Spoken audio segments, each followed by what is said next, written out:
Okay, perfect. All right. My name is Tom. I know this class knows me already. I'm an educator here at Geall Park and Zoo. I'm very excited to be here with all of you again for our second lesson. So today we are going to focus on keystone species.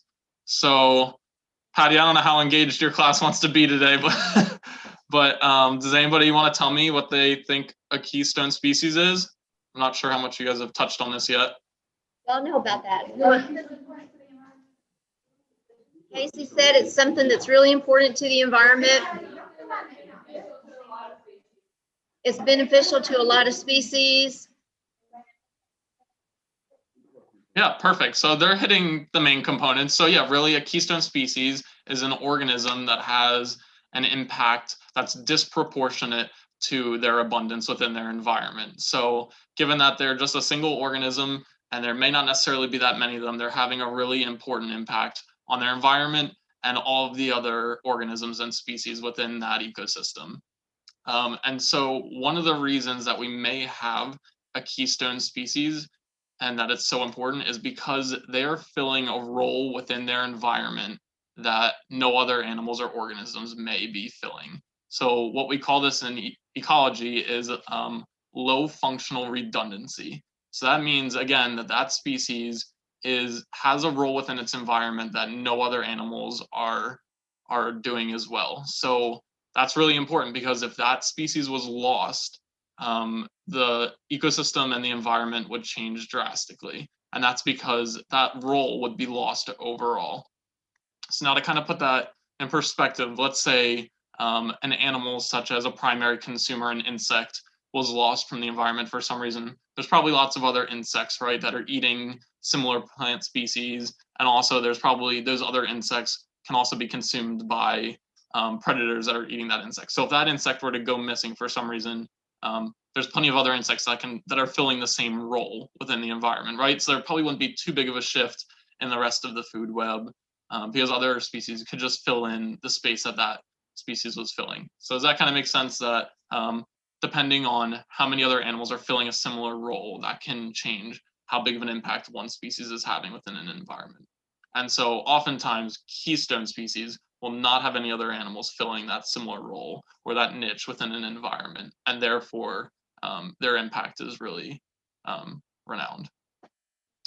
Okay, so I'm gonna work through 3 different types of keystone species, which I think is really interesting too, is that not all keystone species is impactful on their environment for the same reason. So there's different roles that these species can play, and those roles influence why they're so important and impactful for their environment. So the first is through predation. So it's not uncommon for an animal to be a keystone species because of how predatory it is. So this can be things like an apex predator, or it could even be things lower in the food web. But ultimately, the idea is that they are influencing many other prey populations and distributions within an environment. And so it's not just, a single link within a food chain, within a food web, but that one species is responsible for altering the distribution of many other species and also how abundant populations of those species are. And so what's really interesting as well is that they don't necessarily influence just the prey that they feed on either. That trickles down throughout multiple levels within a food web, within that environment, right? So what we call that is a trophic cascade. So if for some reason an animal, a keystone species, were to be added or removed from an ecosystem for some reason, that would impact the rest of the food web throughout that environment. And that would have a cascading effect, which is why we call it a trophic cascade. So I'm going to share my screen now, and we're going to work through some different examples of keystone species that have a predatory role within their ecosystem.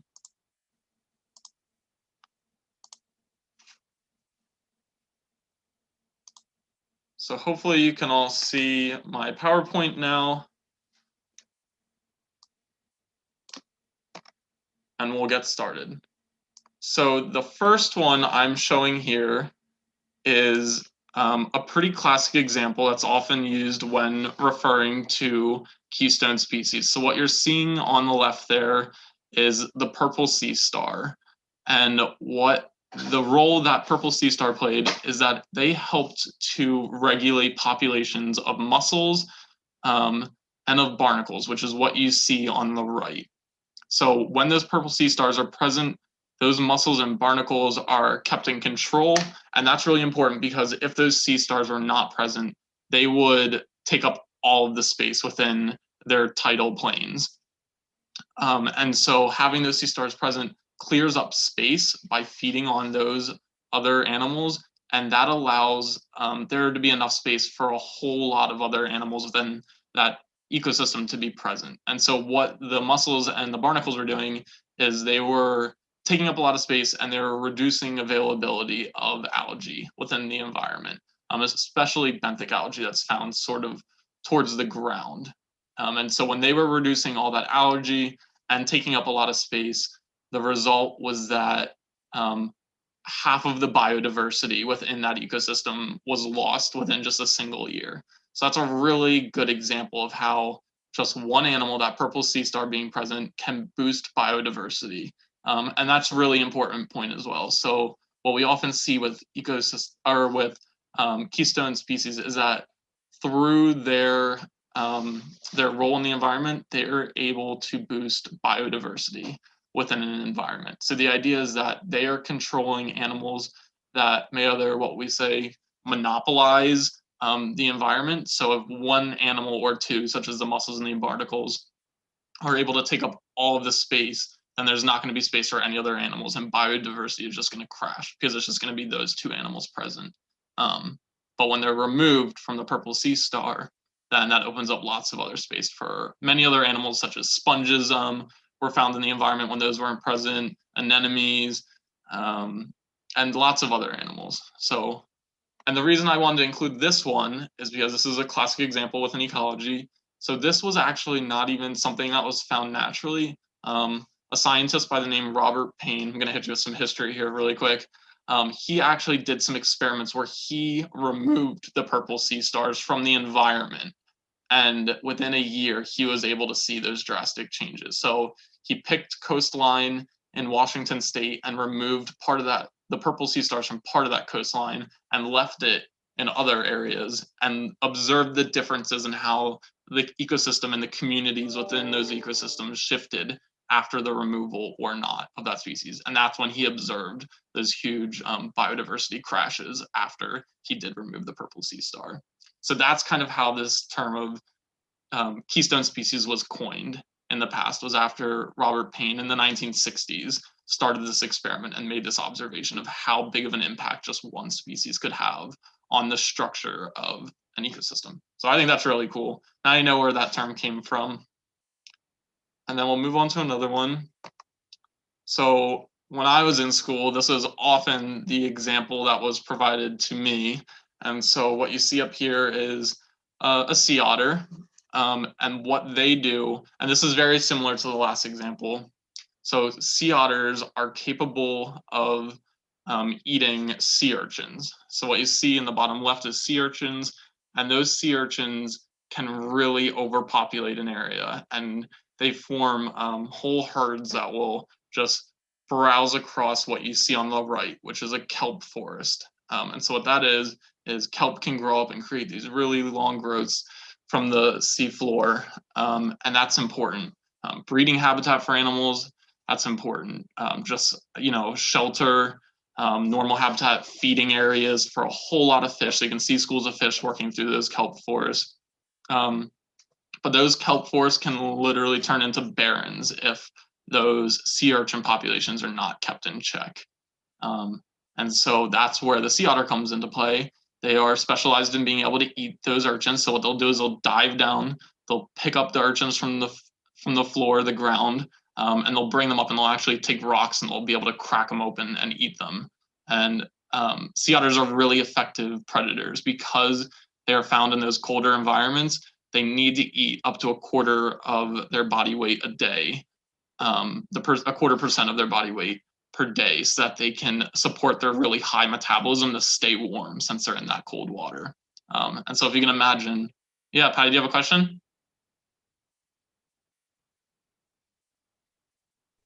Okay, the sea urchins, I don't know how many people, are they fuzzy and soft like they look, or are they hard? And if so, how does the otter eat them? So that's a great question. So they're the opposite of fuzzy and soft. So they're really spiny. They have really sharp spines, and that's why they're able to be protected from most other animals. So the reason that the otters are able to eat them is because they can just pick them up essentially and bring them to the surface. And then what they do is actually the picture up top looks fun, but that's actually how they eat. Is they float on their back, and then they use their belly and their chest as kind of like a dining plate, and then they carry all those urchins up with them, and then they crack them open with rocks. And then once they crack them open, they don't eat the spines, they eat what's protected underneath those spines. And so not a lot of other animals can manipulate rocks in a way that they can crack open those urchins and be able to feed on them. So that's why they're effective in being able to control those urchin populations. So good question. And so as you can imagine, if those urchins aren't kept in check, it'll turn into what it looks like in that picture in the bottom left. All of the kelp will be lost. It'll just turn into barren grounds. And then, of course, all of those other fish populations and species that rely on that kelp forest will be lost if the kelp is. And so just having the sea otters present can shift the habitat and the ecosystem from that bottom left picture to a flourishing ecosystem that you see on the right.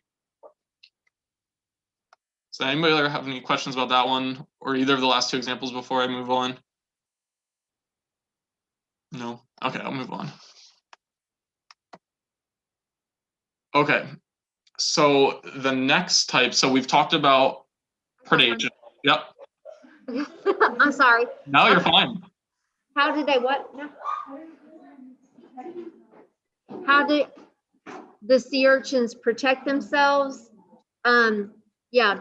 How do they protect themselves? The sea urchins. Well, from the otters, they can't. So they will be consumed by the otters. But otherwise, it's just they just have that defense mechanism of having those spines that protects them from other animals. Those really sharp spines. Yep. Thank you. Yep. Okay, so now we've covered. So remember, we're talking about the different roles or categories that keystone species can fall into. The first one we covered was that through predation and their predatory behaviors. The next one is what we call ecosystem engineers. So what that means is that keystone species that fall within this category are physically altering or changing the environment in which they're found. And they can do that in one of two different ways. So there's even kind of two subcategories within the ecosystem engineer category. The first is that just the presence of the organism alone and their biology can alter or shift the ecosystem that they're found in. And so a really good example of this is things like corals or trees, right? So just the presence of the coral or the tree alone is going to change the environment. So animals use corals as habitat. They also use them as, feeding areas, shelter to hide from other predators. And so just having corals grow within an area, that presence alone shifts the community and provides habitat for a lot of animals that can then move in. And so you can see at least two different species of fish in this picture, and there's lots of other animals and organisms that will live in coral reefs. So there's great diversity in coral reefs. And then same with trees, right? So if a tree grows in an environment, that tree alone can be used as habitat. And so just the presence of those trees is going to shift the habitat. Whereas if the trees weren't present, all the organisms and animals that rely on trees aren't going to be there either. But the one that we're going to focus on a little bit more is an ecosystem engineer that the presence of the animal itself isn't used, or the biology of the animal itself. It's what the animal does to alter that environment. So the classic example is a beaver. Does anybody know how a beaver shifts its habitat or the physical characteristics of its habitat?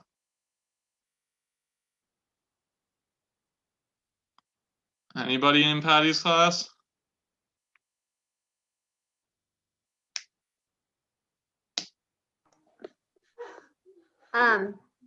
Go ahead. Oh. Y'all don't have any ideas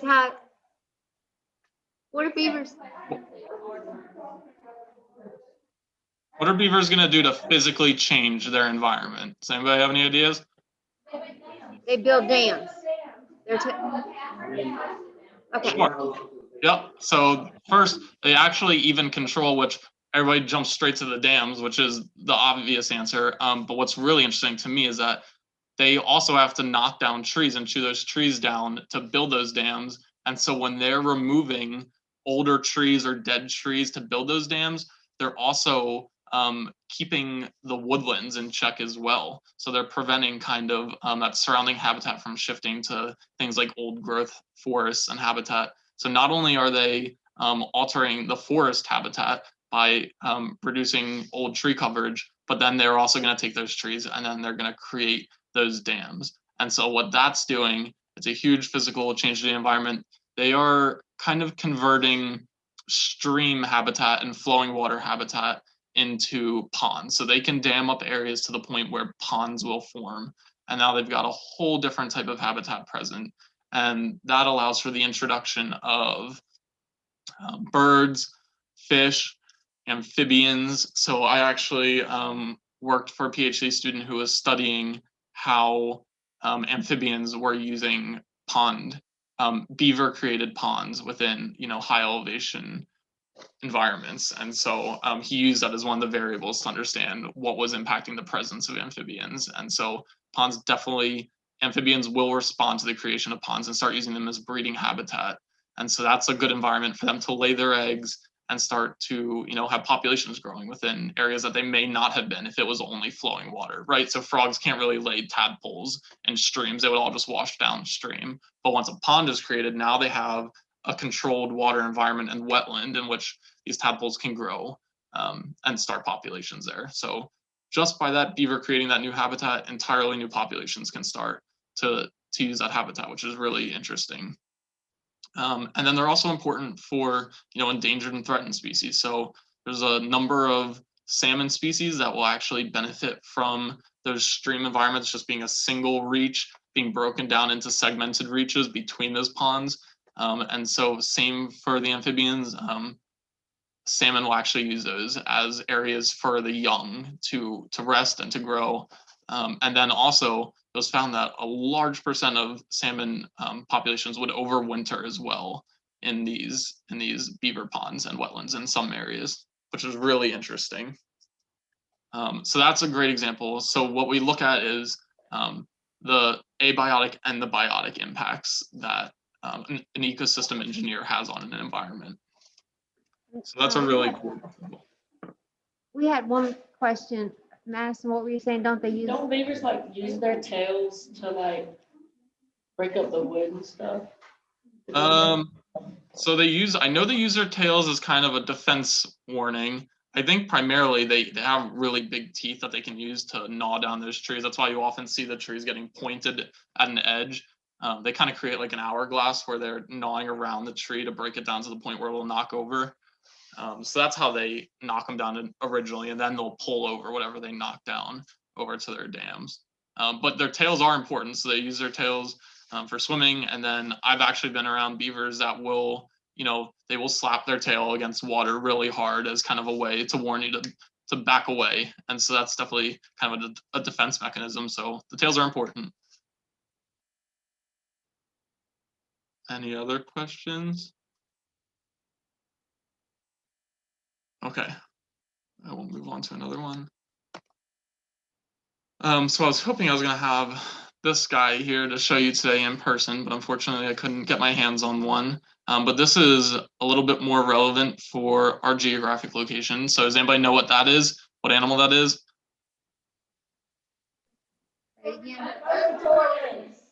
Perfect, Gopher Tortoise. Yes, this is a Gopher Tortoise. So they are really important ecosystem engineers within their environment. And so the thing that I really like to focus on with them is the idea that they provide habitat for a lot of animals. I think it's up to 30 different vertebrates and over 300, or maybe even 60 different vertebrates, and over 300 invertebrates will use these really intense burrow systems that these gopher tortoises create. And what's really interesting too is that they can be active or inactive burrows. But what do you think is really important about these burrows, especially in habitats like longleaf pine habitats that may be a bit drier? What do you think is really important about the burrows? How does that physical alteration to the environment benefit other animals? Does anybody have any ideas? Think about what he talked about last week. What do they have to, what's important for those ecosystems?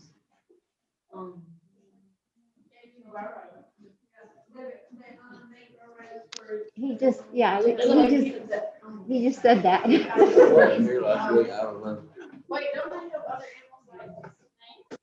That's true. So Miss Patty has an important point. So we talked about different things that were used as justification to establish critical habitat, right? So what were some of those justifications? Making sure there's breeding habitat available, right? So animals like the Florida mouse will actually rely exclusively on these burrows as nesting areas. So they do nest within these burrows created by these gopher tortoises. That's a perfect example of one species that relies on this. But then the other really important thing about these burrows is that they're really good at maintaining stable conditions. So let's say a fire is going to roll through this habitat, animals will go take shelter in these burrows and be protected from that fire that's just going to roll over on the top of the ground. So they will go down and retreat. And so it kind of creates a refuge. And then a lot of animals rely on it too for stable temperatures and other physiological or environmental conditions like humidity or moisture content.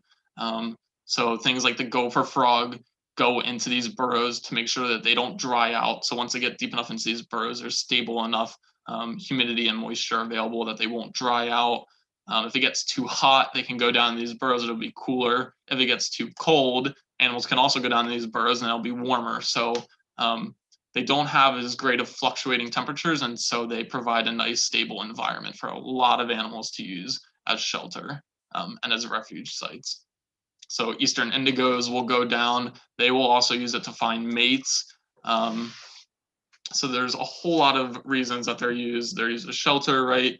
Breeding locations, feeding locations. Animals will go down in there to feed, because if you think about it, if hundreds of invertebrates are using these burrows as habitat, then that means there's a whole lot of food available to other animals, right? So animals can go down in there and feed on other invertebrates that may be using it.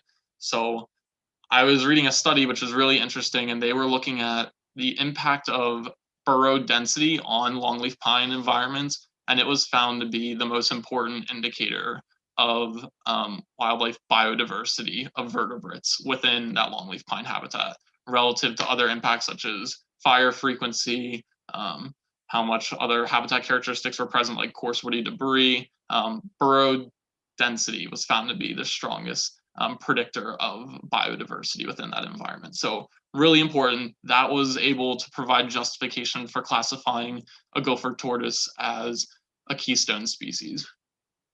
Does anybody have any questions about that system? Yeah. Yeah. I've seen one of these on a desert before, and it like pissed at me. Are they violent? Are they, Patty, was that last part? Are they what? Are they violent? She wants to know if they're violent because one hissed at her on a dirt road. Lots of animals are defensive, right? So they're going to try to defend themselves if they feel threatened. I think that's pretty unique for any animal. But you know, they're pretty easy to handle. Hey, It's a tortoise. Yeah. we have tons of gopher tortoise on our property, and we just children heard you talking about them, and so we came. And with the recent rains full of water, what do the gophers do whenever you have a lot of? Did you catch that? What did they? Yeah, what happens whenever it rains a lot and a lot of water goes down into the burrow? Oh, that's a great question. That's probably going to flush a lot of those animals out. So that's, you know, that's a good example of, you know, when that might not be good refuge habitat, but that also may be good for, you know, rehydrating those environments after. But a lot of animals are going to probably have to vacate during those times. Gotcha, thank you. Yep. Any other questions? It's a really cool system. So what's also very interesting is that what's really important about this example is that the gopher tortoise is endangered. So that's starting to spark a lot of research about understanding what the role exactly is that the gopher tortoise is playing for the rest of its environment, and then trying to understand if they continue to decline, how is the rest of the community within these ecosystems going to shift?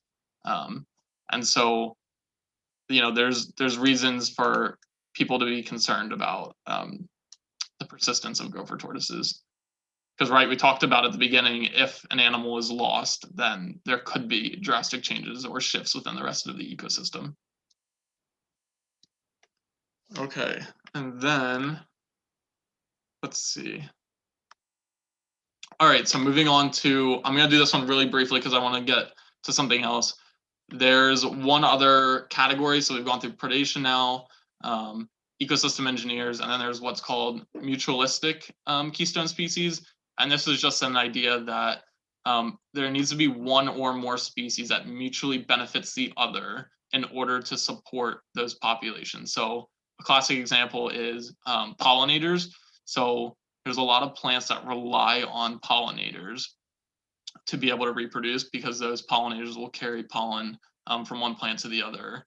And that's what allows those plants to reproduce. So without those pollinators, such as bees, some animals may, or some plants may not be able to reproduce, and therefore they may decline a bit. And then similarly, right, it has to be mutual. So those pollinators also rely on the nectar that they can get from those flowers as a food source. So they mutually benefit each other, but then through that mutual benefit, they're also supporting plant populations, which, you know, we've talked about, plants are the foundation of all ecosystems, so that's really important. And that's more at a larger scale, and you don't really think about it as an ecosystem engineer, but if you think about it, if a pollinator that's specialized, like a certain bee species is lost, that's necessary for pollinating a certain plant. If one's lost and the other is going to be lost, and that's going to shift the whole community. Does that kind of make sense? Okay, so I'm going to stop sharing. So those are our 3 different categories, and then I'm going to provide one more example of a keystone species that fills 2 of those categories. So give me 1 second.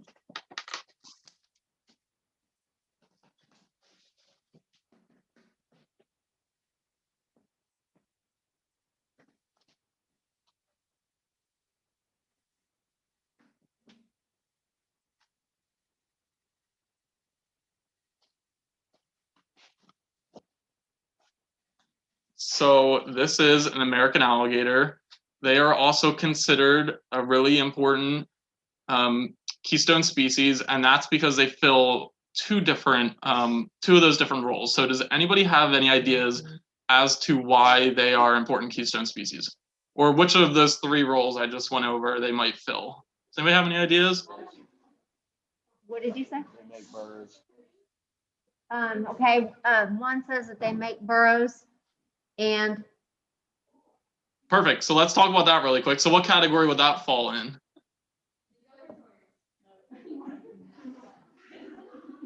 would it be predators, ecosystem engineers, or that would be? Yeah, so that is the one role that they fill, is ecosystem engineers. So they make kind of burrows. They're called gator holes, right? So it's believed that they make these really big holes with their nose and their tail. And they do that so that they can have a cool environment when it gets really warm. And it also retains some moisture. So they make them for themselves. But what's really interesting is that after they leave those gator holes and are no longer using them, they provide refuge, kind of similar to the gopher burrows. They provide refuge for a lot of other animals. So what happens is these gator holes will fill in with water. And then when there's time periods such as droughts, a lot of other animals can retreat to these gator holes that will maintain water even when the rest of the environment has been drying out, or oftentimes they can withstand some pretty dry conditions. So that provides an area for animals to retreat to, so that they don't die off during dry periods.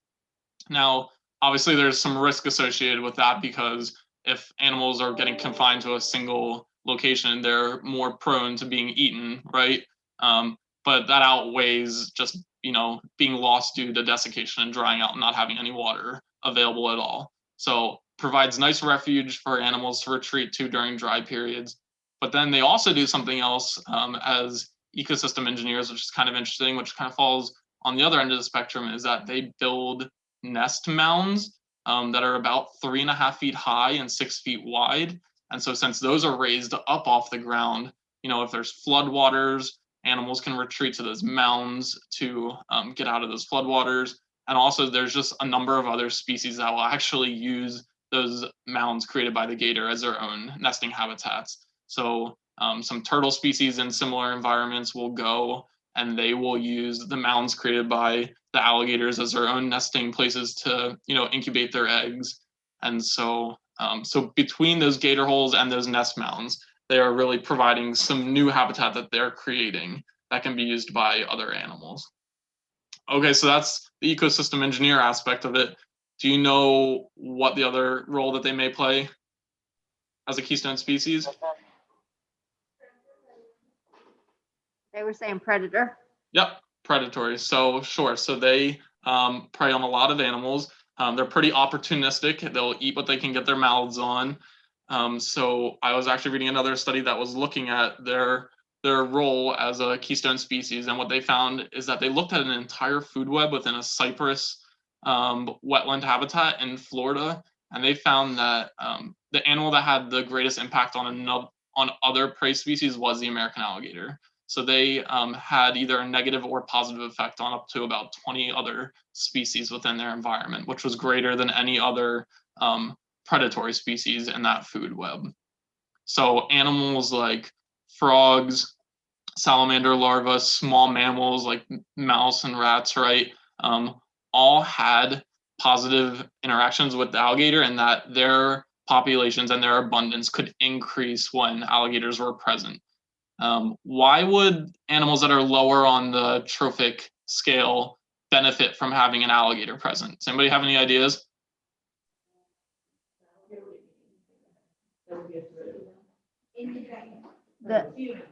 The alligator would eat anything that would be a threat to them. Is that what you said, Madison? Okay, yeah.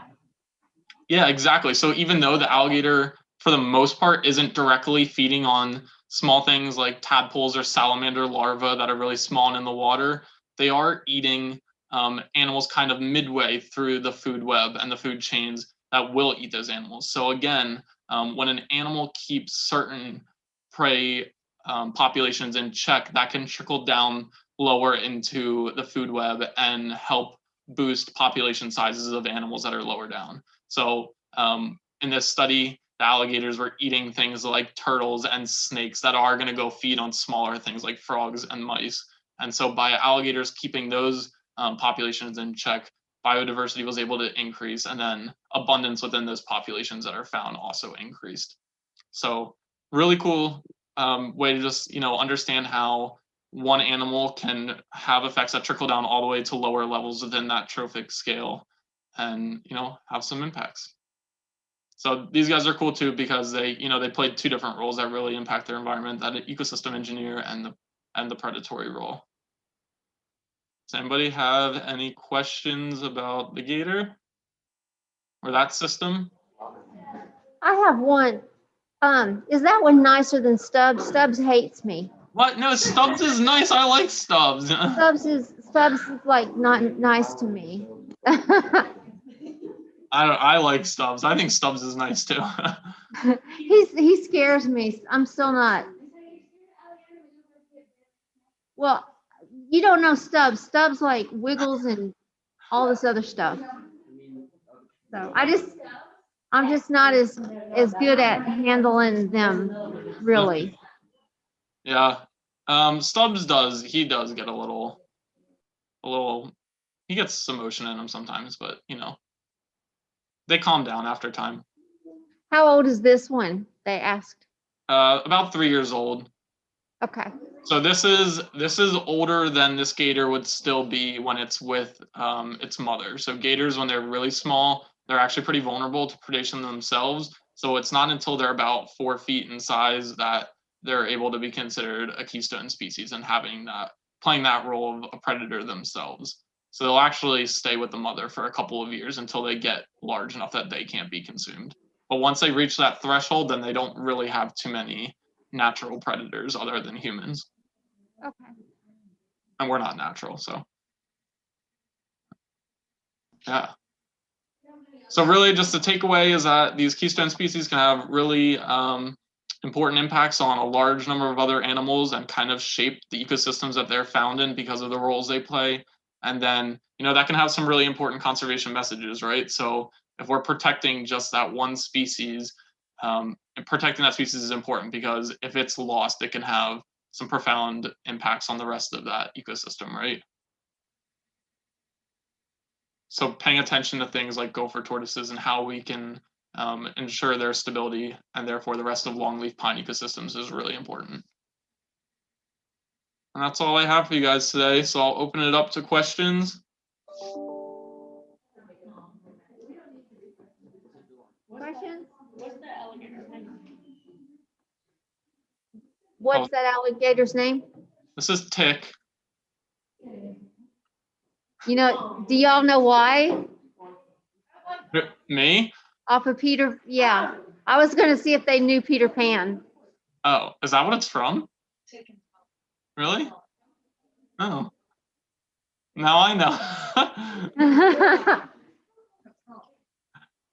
Generation gap. Yeah. What else? You guys have any questions about what we talked about in terms of keystone species or the role they play? They want to know if you're going to bring out any more animals today. No, this is the only guy I have with me today.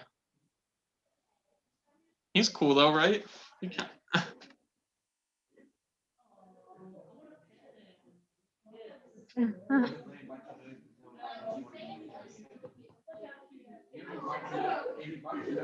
Any questions?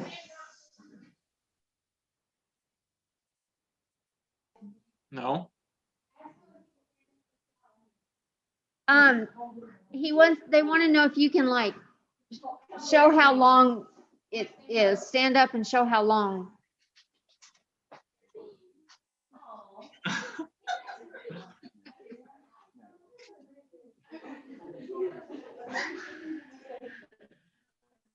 So this gator is about, I don't know, say in between 2 and 3 feet. So when they're growing, they grow at up to about a foot in length a year for the first 4 years. And so again, that kind of relates back to the idea that when you think about a gator being the top predator, right, they're not when they're young. So they are pretty vulnerable. And so growing at that kind of fast rate in the first 4 years of their life is important for them to be able to hit that threshold when they're no longer vulnerable to being preyed upon themselves. And actually, even male gators will try to eat baby gators, and that's why they stick by the females only.